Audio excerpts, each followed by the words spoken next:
las montañas heladas de Virginia Occidental, donde el invierno de 1897 cubría las laderas con un silencio mortal, existe un cementerio que guarda uno de los secretos más inquietantes de la historia criminal de Estados Unidos. En el South Chapel Methodist Cemetery, una simple lápida marca la tumba de una joven de solo 24 años. En ella, grabado para la eternidad, se lee entre comillas, el fantasma de Greenbrier, a pocos kilómetros junto a la salida de St. Black Church en la Interestatal 64, un marcador histórico en blanco y negro resume lo imposible. El único caso en el que el testimonio de un fantasma ayudó a condenar a un asesino. Sona Hastings Shue murió en circunstancias que los médicos declararon naturales. Su esposo lloró, el doctor firmó el certificado y el caso se cerró. Pero en las semanas siguientes ocurrió algo extraordinario. Su madre, Mary Jane, afirmó que el espíritu de su hija la visitaba cada noche, revelando detalles del crimen que solo el asesino podía conocer. Lo perturbador es que todo lo que el supuesto fantasma describió fue confirmado después por la autopsia, desde heridas internas hasta la descripción del lugar donde ocurrió la agresión. ¿Cómo podía una simple campesina saber esos detalles médicos? Sona había nacido en 1873 en los montes de Greenbrier, en una familia profundamente religiosa. Era la única hija entre 5 hermanos, de carácter rebelde y con un espíritu inquieto que no encajaba con la vida aislada de la comunidad. Su atracción por hombres problemáticos la llevó a un escándalo en 1895, cuando quedó embarazada de George Woolrich, quien jamás asumió responsabilidad. El destino del niño sigue siendo un misterio. Nunca quedó registrado en documentos oficiales. Tras meses de depresión, en 1896 apareció en su vida Erasmus Trout Shue, un nuevo herrero en la región. De aspecto atractivo y fuerte, encantaba con su carisma, pero ocultaba un pasado oscuro, 2 matrimonios fallidos, uno marcado por violencia doméstica tan brutal que vecinos llegaron a arrastrarlo una noche y arrojarlo al río helado como advertencia. Pero Trout siempre encontraba la forma de escapar, como un pez resbaladizo. Sona se casó con él poco después, y en enero de 1897 apareció muerta en su casa. Lo que parecía un caso cerrado, terminó convertido en uno de los juicios más extraños de la historia estadounidense, donde la voz de un fantasma abrió la puerta a la justicia. Tras cumplir 2 años de prisión por robo de caballos, un delito considerado casi tan grave como el asesinato, Trout Shue volvió a casarse, esta vez con Lucan Treat, una joven de apenas 16 años. Para su humilde familia, la unión con un herrero parecía una oportunidad de mejorar la vida. Lucan, ingenua, creyó que los rumores sobre su esposo eran exageraciones. 8 meses después estaba muerta. La versión oficial decía que Trout, trabajando en la chimenea, dejó caer un ladrillo que le destrozó la cabeza. Pero había problemas evidentes. Era pleno invierno de 1895, cuando rara vez se hacían reparaciones. Varios testigos habían visto discusiones violentas días antes, y muchos sospechaban que el accidente fue un asesinato premeditado. Más inquietante aún fue la reacción de Trout. Lejos de mostrar duelo, parecía aliviado. Semanas después ya planeaba marcharse del condado. Fue entonces cuando se trasladó a Greenbrier y conoció a Sona Hastings, gracias a una carta de recomendación de su patrón, James Cruikshank. Mary Jane, la madre de Sona, sintió desde el primer momento una desconfianza instintiva hacia aquel hombre. No sabía todos los detalles, pero sí lo suficiente. Tenía 35 años, 2 matrimonios fallidos, un pasado violento y hasta antecedentes en prisión. En una comunidad donde la reputación lo era todo, Trout era lo contrario a un buen partido, pero Sona, frágil tras su fracaso con George Woolrich, cayó rendida ante el encanto calculado del herrero. En octubre de 1896, contra la voluntad de sus padres, se casó con él en una ceremonia pequeña y tensa. Se mudaron a una casa aislada cerca de la herrería, un lugar que parecía elegido para mantener a Sona lejos de miradas indiscretas. Durante 3 meses, todo aparentó normalidad. Trout se mostraba atento en público y Sona parecía feliz, pero en las montañas heladas de Virginia Occidental, las apariencias podían ser mortales. El 23 de enero de 1897, Trout hizo algo extraño. Pasó por la cabaña de Martha Jones, una mujer afroamericana respetada en la zona, y pidió que su hijo de 11 años, Anderson, fuera a ver cómo estaba Sona, supuestamente enferma. Lo raro fue que Trout volvió varias veces ese día, cada vez más nervioso, preguntando si el niño ya había ido. ¿Por qué no la revisaba él mismo si la casa estaba a minutos de la herrería? Finalmente, Anderson entró en la vivienda. Lo que encontró lo marcaría para siempre: un rastro de sangre desde la cocina hasta el comedor, donde yacía el cuerpo de Sona, rígido y con los ojos abiertos. El niño declaró años más tarde, parecía que se reía. Estaba fría y dura, lejos de la versión posterior que intentó pintar su muerte como un accidente en la escalera. La sangre mostraba que Sona había corrido, desesperada, intentando huir de su asesino. Los ojos de Sona estaban abiertos, fijos en el techo, con una expresión que el niño describió como una sonrisa. En realidad, probablemente, eran espasmos musculares propios de la estrangulación, pero aquella imagen perseguiría a Anderson el resto de su vida.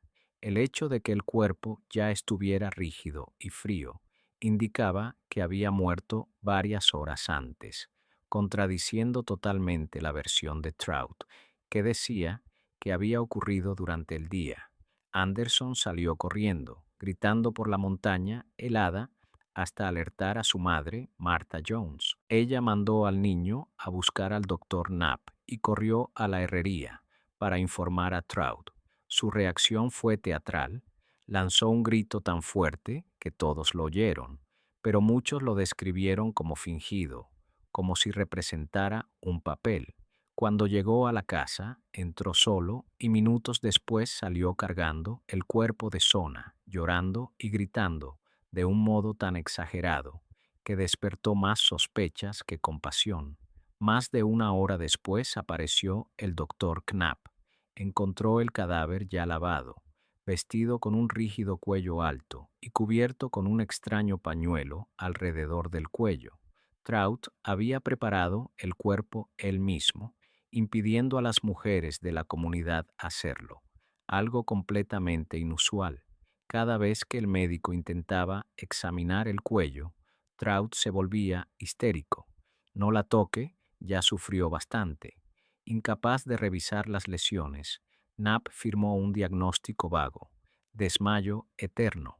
Más tarde lo cambió a complicaciones del embarazo, aunque nadie sabía que Sona estuviera embarazada.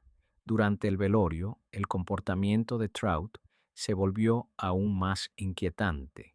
No se separaba de la cabeza del ataúd, empujaba a quienes intentaban acercarse y constantemente acomodaba la almohada y una sábana enrollada bajo el cuello. Varios testigos notaron que la cabeza se movía de manera extraña, como si el cuello estuviera roto. El pañuelo, que Trout insistía era el favorito de Sona, jamás había sido visto antes por sus conocidos. Incluso pasó las 2 noches de vela, durmiendo en el mismo cuarto del ataúd, murmurando palabras incomprensibles, como si ensayara algo. Finalmente, el 25 de enero de 1897, Sona fue enterrada en el cementerio metodista de South Mountain. Para la mayoría, el caso estaba cerrado, pero no para Mary Jane Hastister. La madre había observado cada detalle y estaba convencida de que su hija no había muerto de forma natural. Al enterarse de la noticia, sus primeras palabras fueron: "El diablo la mató". Lo que reforzó sus sospechas fue un objeto aparentemente insignificante, la sábana blanca que Trout colocó bajo la cabeza de Sona en el ataúd. Cuando Mary Jane le ofreció devolvérsela tras el funeral, él reaccionó con violencia inusual. "No la quiero". Ella la llevó a casa como recuerdo, sin imaginar que se convertiría en una prueba crucial. Al lavarla ocurrió algo extraordinario que marcaría el inicio de la investigación más insólita de la historia judicial de Estados Unidos. Incluso ante los abogados más escépticos, Mary Jane contó siempre la misma historia. Cuando lavó la sábana que Trout había puesto bajo la cabeza de su hija, el agua permaneció clara, pero la tela sangraba un rojo imposible de borrar. La hirvió, la congeló, la lavó una y otra vez, y aún así seguía manchada. Para ella, mujer profundamente religiosa, no era coincidencia, era una señal divina. Esa misma noche empezó a rezar con una intensidad desesperada, rogando a Dios que le mostrara la verdad sobre la muerte de Sona. Y según su testimonio, sus plegarias fueron escuchadas. Durante 4 noches consecutivas recibió la visita del espíritu de su hija. La primera noche, una luz sobrenatural llenó la habitación y poco a poco tomó la forma de Sona, joven y hermosa, como en vida, aunque con una tristeza infinita en los ojos. Le prometió volver al día siguiente con la historia completa de su muerte. Así, poco a poco, Mary Jane escuchó de labios de su hija muerta la verdad que nadie había querido ver. Trout era un marido abusivo desde el inicio del matrimonio. Empujones, bofetadas, golpes cada vez más duros, que ella ocultaba con mangas largas y excusas. La noche fatal, según el espíritu, la violencia estalló porque la cena no incluía carne, solo pan, mantequilla y mermelada. Con furia desmedida, Trout la tomó con sus manos de herrero y le rompió el cuello de un movimiento brutal. El fantasma describió cada detalle: la presión de sus dedos, el crujido de los huesos, el terror de comprender que su esposo realmente iba a matarla. Incluso reveló datos de la casa que Mary Jane nunca había visitado y que luego fueron confirmados como exactos. En su última aparición, para demostrar cómo había muerto, el espectro giró su cabeza 180 grados delante de su madre. Fue la última prueba, no era un sueño. Convencida y armada con esta confesión, Mary Jane fue al fiscal del condado, John Alfred Preston. Al principio dudó cómo reabrir un caso basándose en el testimonio de un fantasma, pero al investigar descubrió que el doctor Knapp jamás había podido examinar el cuello por las escenas que armó Trout y que en el velorio todos habían notado su obsesión por cubrirlo. Además, el pasado de Trout estaba lleno de violencia y muertes sospechosas. El 9 de marzo de 1897, más de un mes después del entierro, el cuerpo de Sona fue exhumado. La comunidad lo vivió como un sacrilegio, y el propio Trout, presente en la exhumación, pronunció palabras extrañas: "Sé que me van a arrestar, pero nunca podrán probarlo". La autopsia confirmó cada detalle del relato del fantasma: el cuello roto entre la primera y segunda vértebra, ligamentos desgarrados, la tráquea aplastada, marcas de dedos que coincidían con el tamaño de las manos de Trout. Fue arrestado de inmediato. Camino a la cárcel ocurrió algo surrealista. El grupo se detuvo en su casa y Trout cocinó el desayuno para todos antes de continuar el trayecto, un gesto tan absurdo como su propia confianza en salir impune. El juicio se convirtió en uno de los más extraños de la historia legal de EE. La fiscalía se centró en pruebas físicas y en el comportamiento sospechoso de Trout, pero la defensa, en un error fatal, atacó directamente a Mary Jane, obligándola a hablar de sus visiones. Esperaban ridiculizarla, pero ella respondió con calma y firmeza: No, señor, no fue un sueño. Estaba tan despierta como ahora. Su coherencia y la precisión de los detalles convencieron al jurado. Aunque nadie podía explicar de dónde venía esa información, todos entendieron que decía la verdad. Trout, con su arrogancia y su propia actitud en el estrado, terminó sellando su destino. Sus largas y divagantes respuestas, su agresividad cuando lo interrogaban y su arrogancia en general alienaron por completo al jurado. Negó con vehemencia haber maltratado a Sona, pero su primera esposa, Ali Cutlip, testificó sobre los años de violencia que había sufrido a manos de Trout, estableciendo un patrón de comportamiento que hacía mucho más creíbles las acusaciones sobre Sona. Cuando Trout desafió a los jurados a mirarlo a la cara y decirle que era culpable, selló su propio destino. Fue un momento de arrogancia que reveló su verdadera naturaleza, un hombre que creía estar por encima de las consecuencias, que pensaba que su encanto y manipulación lo protegerían incluso frente a pruebas abrumadoras. Tras apenas 1 hora y 10 minutos de deliberación, el jurado regresó con un veredicto de culpable de asesinato en primer grado. 10 de los 12 jurados votaron por la ejecución de Trout, pero como la decisión no fue unánime, fue condenado a cadena perpetua y enviado a la penitenciaría estatal de Virginia Occidental en Moundsville. La sentencia no fue bien recibida por la comunidad local, muchos de los cuales querían ver a Trout ahorcado por su crimen.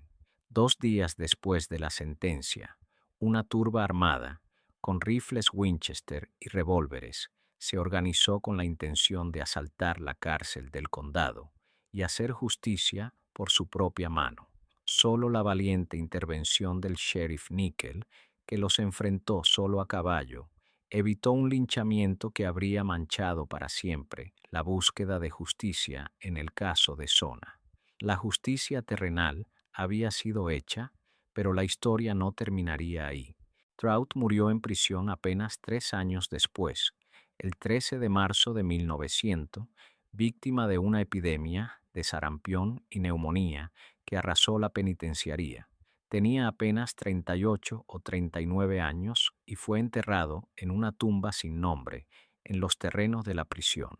Un final anónimo para un hombre que había causado tanto sufrimiento. Durante sus 3 años en prisión, Trout alternó entre periodos de arrogancia, afirmando que nunca debió ser condenado, y momentos de profunda desesperación. El Pocahontas Times había informado que había amenazado con suicidarse mientras esperaba el juicio, lo que sugería que bajo su fachada de confianza se escondía un hombre atormentado por la culpa y el miedo. Algunos prisioneros que compartieron con él declararon que hablaba dormido, murmurando palabras incoherentes que a veces incluían el nombre de Sona. Los guardias notaron que evitaba los espejos y parecía especialmente perturbado durante las noches de invierno, cuando el viento silbaba entre los barrotes de su celda, de una manera que le recordaba los sonidos de las montañas de Greenbrier. Después de su muerte, nunca más se reportaron apariciones del fantasma de Sona Heistister Shoe. Muchos creen que su espíritu finalmente encontró la paz al saber que se había hecho justicia. La ausencia de más apariciones sobrenaturales fue interpretada por muchos como confirmación de que las visitas originales habían sido genuinas, que Sona realmente había regresado del más allá para asegurarse de que su asesino fuera castigado. Pero la pregunta que persigue este caso hasta hoy permanece: ¿realmente habló Mary Jane Heistister con el fantasma de su hija? ¿O fue una madre desesperada que utilizó supersticiones locales, intuición maternal y una observación cuidadosa para desenmascarar a un asesino. La precisión sobrenatural de su conocimiento continúa desafiando toda explicación racional. Consideremos los hechos inquietantes. Mary Jane conocía detalles específicos de la casa en la que nunca había estado.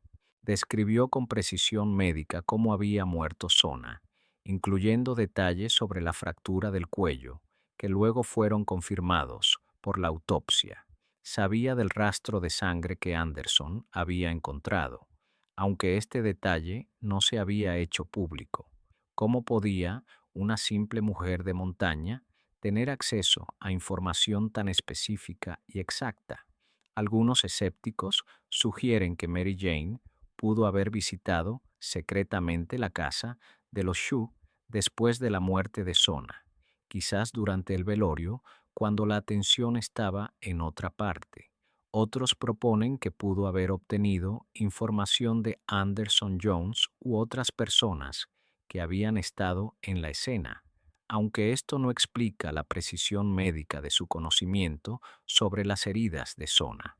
Una teoría más intrigante, descubierta por la escritora e historiadora aficionada Katie Letcher Lyle en 1999, sugiere una explicación completamente diferente para las visiones de Mary Jane. Lyle descubrió que en la misma página del periódico Greenbrier Independent, que informó brevemente sobre la muerte de Sona, había una historia mucho más grande sobre un caso australiano conocido como el fantasma de Fisher. Este relato, fechado en 1827, hablaba de un hombre llamado Frederick Fisher que había desaparecido misteriosamente.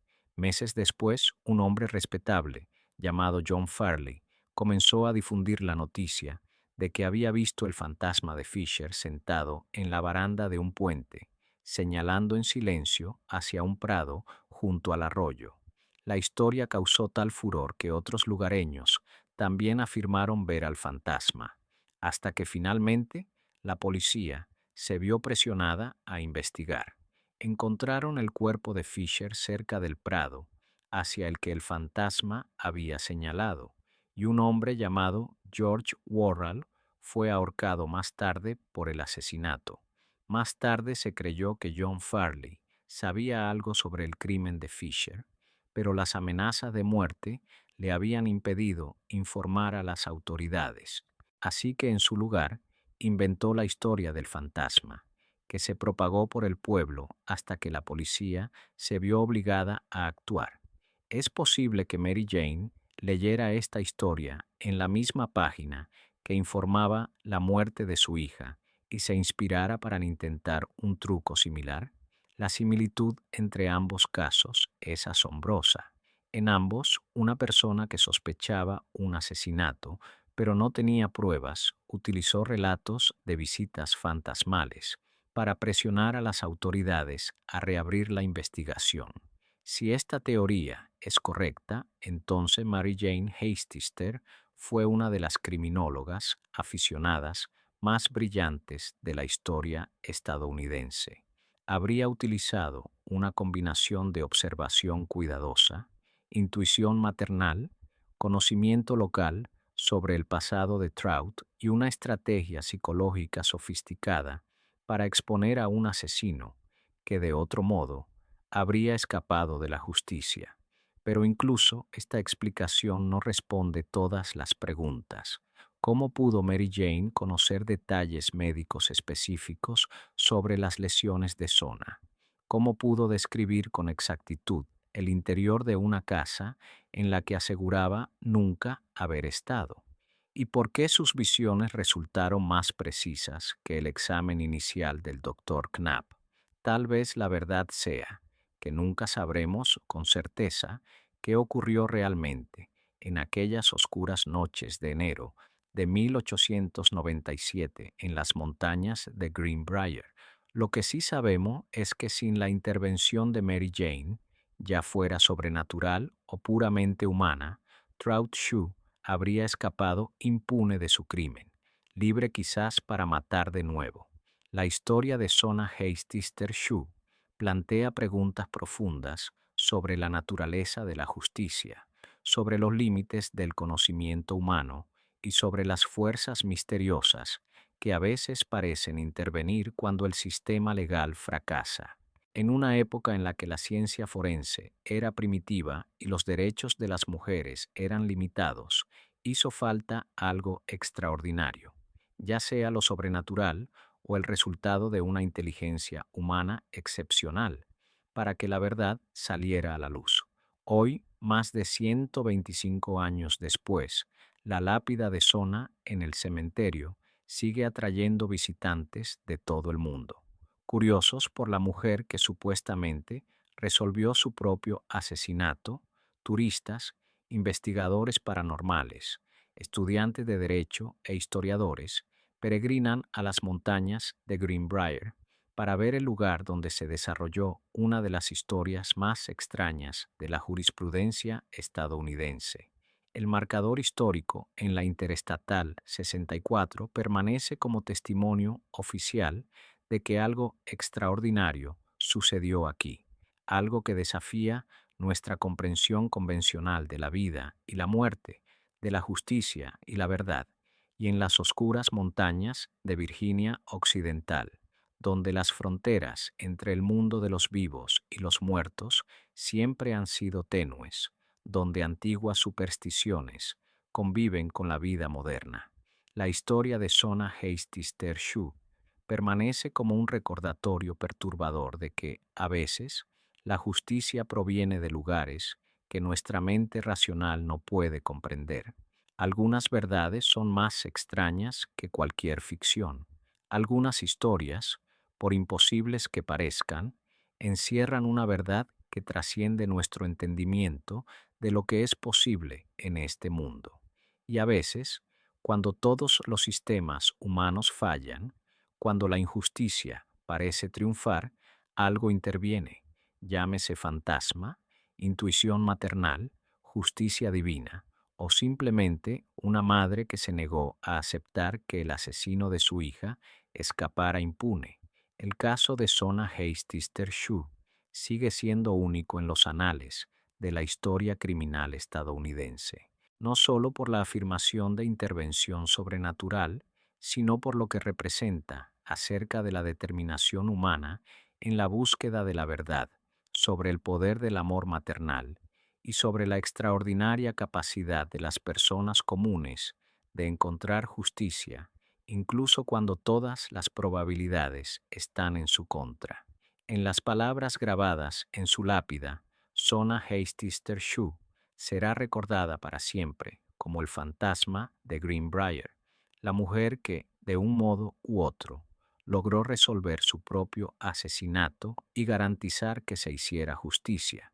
Y quizás, al final, no importe si fue a través de visitas sobrenaturales o de una brillante estrategia humana. Lo que importa es que la verdad prevaleció, que un asesino fue castigado y que una joven que murió violentamente a manos de un esposo abusivo no fue olvidada por la historia. Esta es una historia que nos recuerda que la justicia puede llegar de las formas más inesperadas, que la verdad siempre encuentra la manera de emerger, incluso cuando parece enterrada para siempre, y que a veces, solo a veces, los muertos realmente encuentran la forma de hablar por los vivos, ya sea a través de fantasmas o del amor incansable de una madre. La voz de Sona Hastings Tershu resonó a través de los siglos, asegurando que su historia nunca fuera olvidada y que su asesino jamás escapara de las consecuencias de sus actos. Y quizá esa sea la lección más importante de este relato perturbador, que no importa cuán cuidadosamente se planifique un crimen, no importa cuán bien crea un asesino haber cubierto sus huellas, la verdad siempre encuentra la manera de salir a la luz, a veces mediante la ciencia, a veces mediante la investigación policial y a veces, como en el caso de Sona Hastings Tershu, a través de fuerzas que no podemos comprender del todo, pero que no podemos negar que existen. Si esta investigación te puso los pelos de punta, suscríbete al canal y activa las notificaciones para que no te pierdas nuestros casos más oscuros. Comparte esta historia con alguien que ame los misterios del true crime, te lo agradecerá.